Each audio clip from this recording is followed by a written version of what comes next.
and welcome to yet another installment of Archive Thrifting. This winter sucks. I mean, I've experienced cold and snow all my life, but never so extreme or so prolonged. As such, out of necessity, I've been that much more a homebody than usual these last couple of months. But between the snowstorms, I've actually still managed to go thrifting a few times. So what you're going to see today are the most notable of my thrifting adventures over the last couple of months. Bear in mind, it was a sub-zero wind chill and or flat-out sub-zero when I shot all this stuff.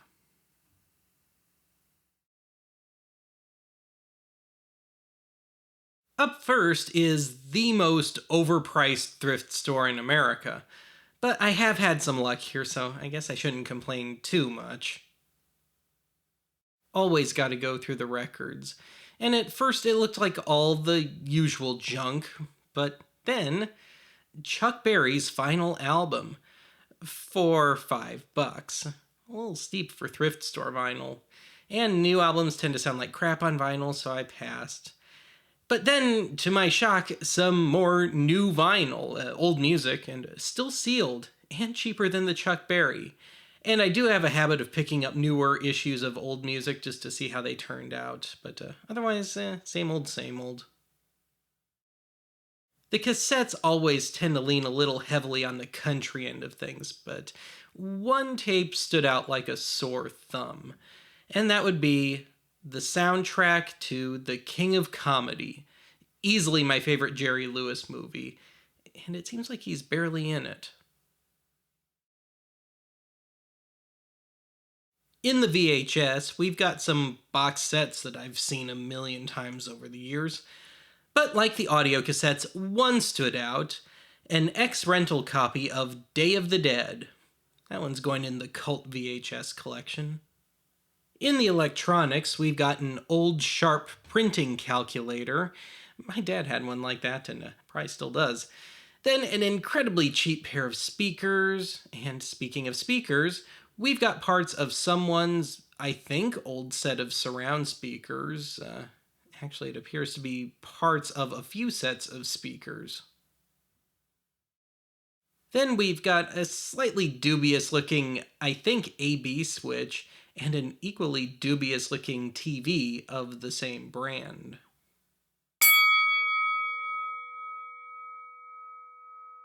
And the haul from this store consists of the King of Comedy soundtrack, which I soon found out has actually made its way to CD. We've got an ex-rental VHS copy of Day of the Dead, and 2 new LPs of old music, John Coltrane's 1962 self-titled disc, as well as a budget line looking Everly Brothers Greatest Hits compilation. And on to the first Goodwill of this episode. For the first time since I've been here, the electronics section doesn't look too sad. But this frustrates me. Over the years, I've seen VCR tuner timers, camcorders, and their associated VHS mini VCRs that you had to haul around, but never all at the same time. So here we've got the tuner timer that you could hook up at home, but none of the other stuff. And given that I don't know how interchangeable the parts are, I think I'm going to continue to hold out for a complete rig. $5 isn't too bad a price, though. A decent CD player for a change. Anyway, I've been seeing these karaoke machines for years now, but never picked one up. They're always incomplete and or overpriced, and this one's both, no speakers.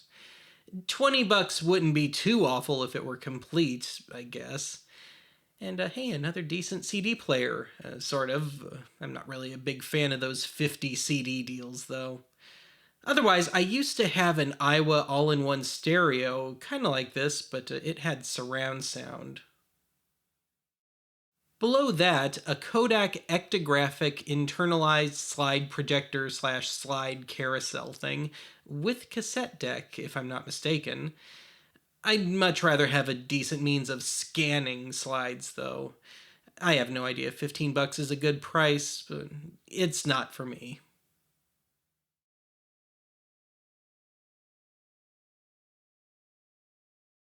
Wow, some new records. They usually don't turn over here. Now, this Zeppelin one caught my attention, obviously, but the cover, and as I found out, the records were a little beaten up. I'm sure someone else will take it though, because you just don't see this stuff at Goodwill too often around here. Now, this really caught my attention. Dr. Dre's The Chronic, which, yes, I would have picked up had some wannabe DJ not scratched it to hell. And despite my icy relationship with Kitty Records, I would have picked this one up.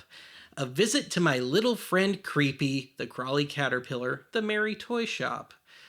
But of course, a little something was missing. Now, I would have guessed that this was some sort of US Marine Band album or something until I saw the 2005 date. It's actually part of a Sufjan Stevens album. I can never pronounce that guy's name. Otherwise, accordion capers, and a heaping helping of the usual easy listening junk that makes Muzak seem like death metal by comparison. Otherwise, just junk. Piano rolls, no thanks. Now, I've picked up a few of these Exotica albums over the years, but they never seem to live up to the tackiness of the album covers.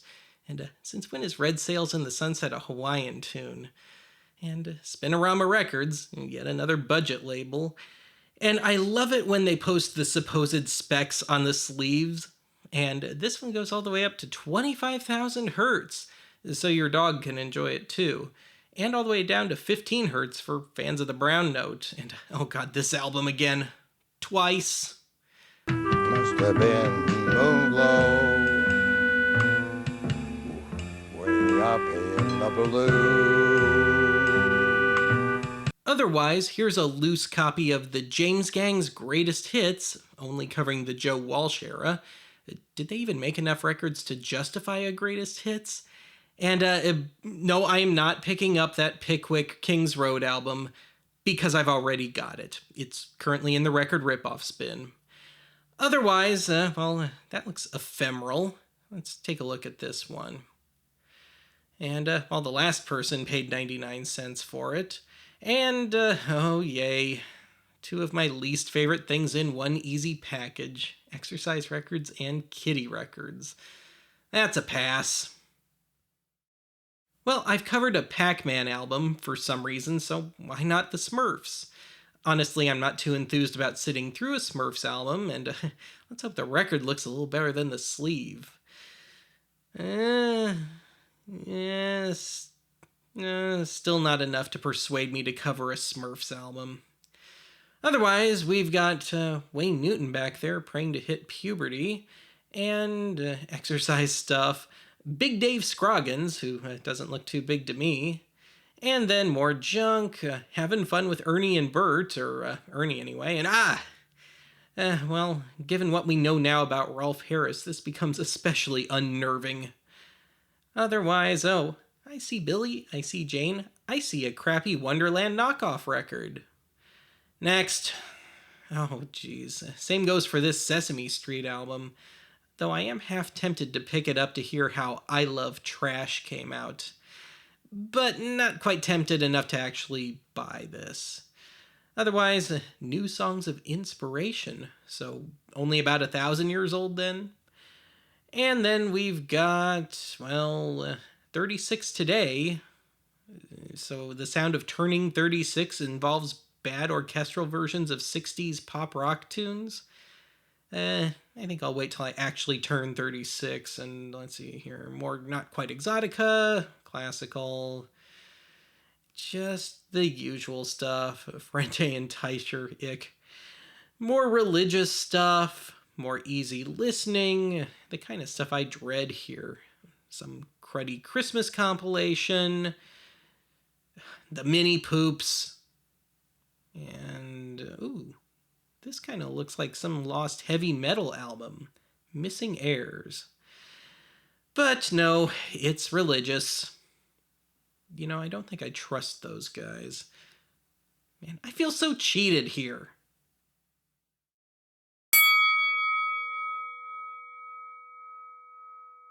And the haul from this store consists of only one item.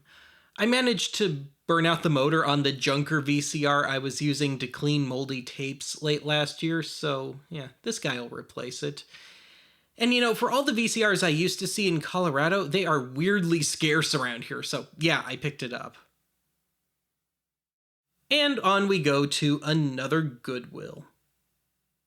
In the CDs, I hit something of a jackpot. I found this entry into the old Rhino Records Golden Throats series. I've never picked any of these up because I tend to be more prone to seeking out the original albums from which these songs came, but having said that, this is the first one I've encountered at thrift store prices, so I'm getting it. Then I found this album for the local flavor candidate pile from Thompson & Thompson, and that is some pretty sweetly awful artwork. And the disc is complete with Memorex label maker stick-on label, because computers love those so much. And also I noticed this came from Beersford, South Dakota, which I've driven through a few times, and I guess they did the mastering at the truck stop, because that's about all there is there. Now, this is an interesting bit of radio history. Once upon a time, a company named Hit Disc would put out these compilations of radio edits of new singles. As implied, these were meant for radio stations. There's nothing particularly unique about these, but I'm going to pick it up anyway, as this is the first one I've ever seen in person. Now, I found this single from Adam Sandler from back when he was still making albums, and it's a pass for me.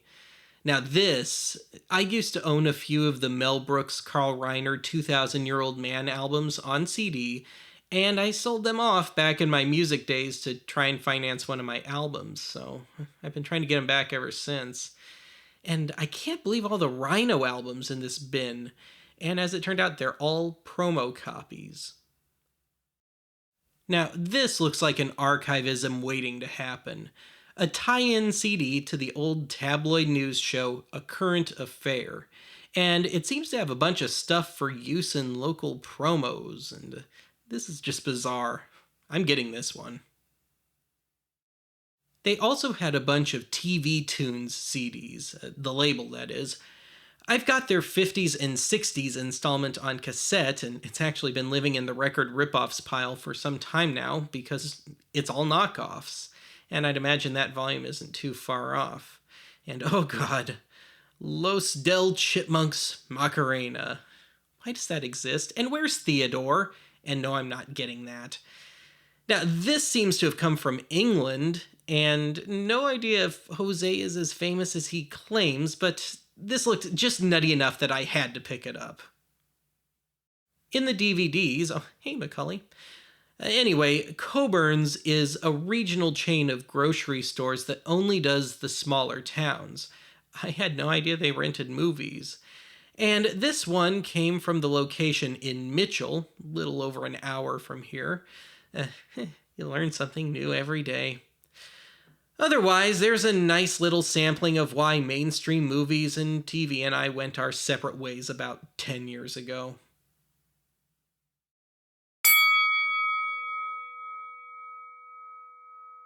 And the haul consists of 9 CDs.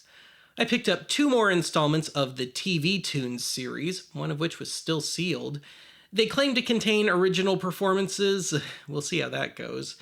I'm especially curious to hear how the It's Gary Shandling's Show theme turned out.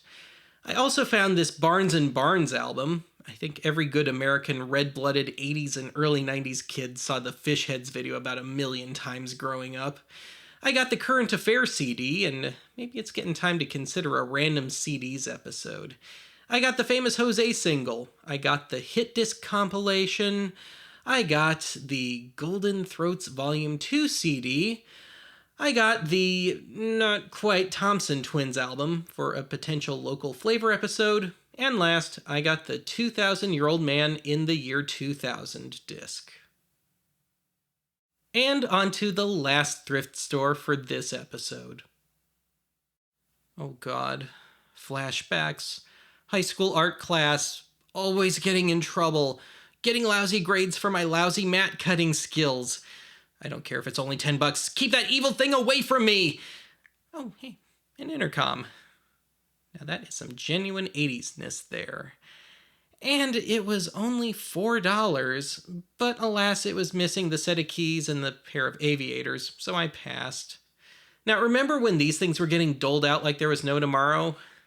Yeah, I already have one. It sucks. Aha!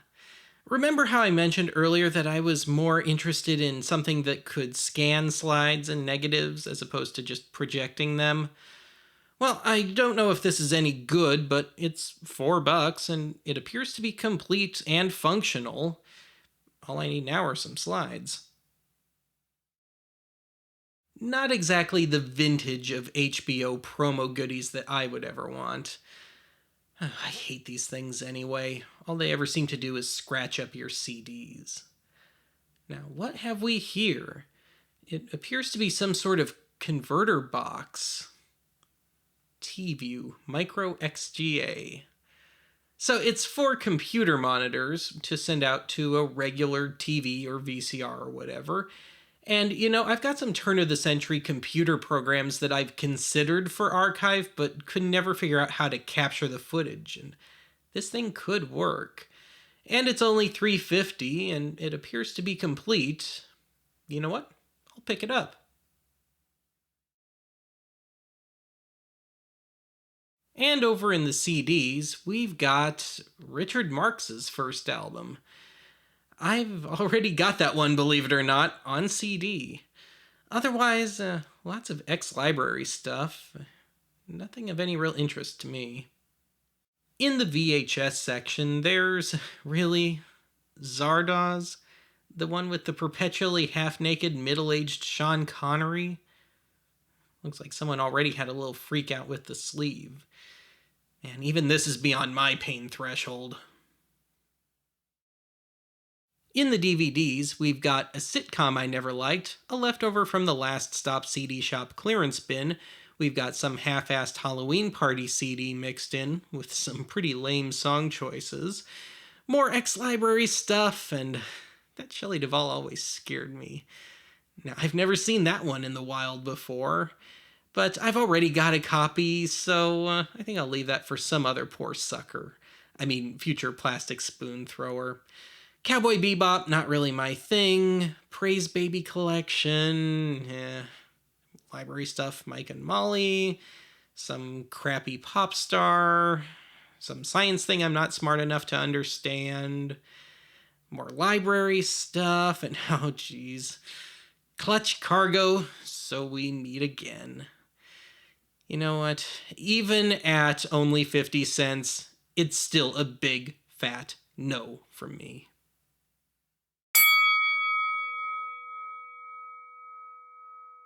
And the haul from this store is the slide negative scanner doohickey thing, as well as the T-View computer monitor converter box thingy-mabobber.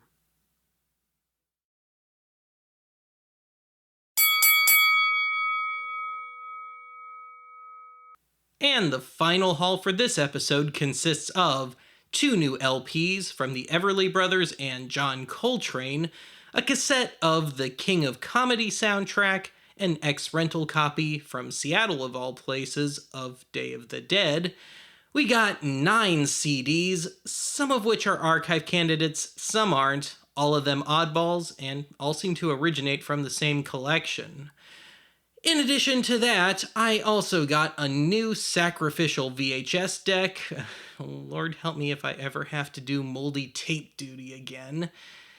And then I got the slide negative scanner thing and the T-View computer monitor converter box thingy that may or may not work on my old Windows Vista machine.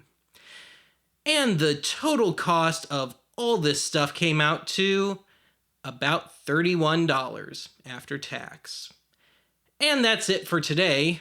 I'll talk to you again soon.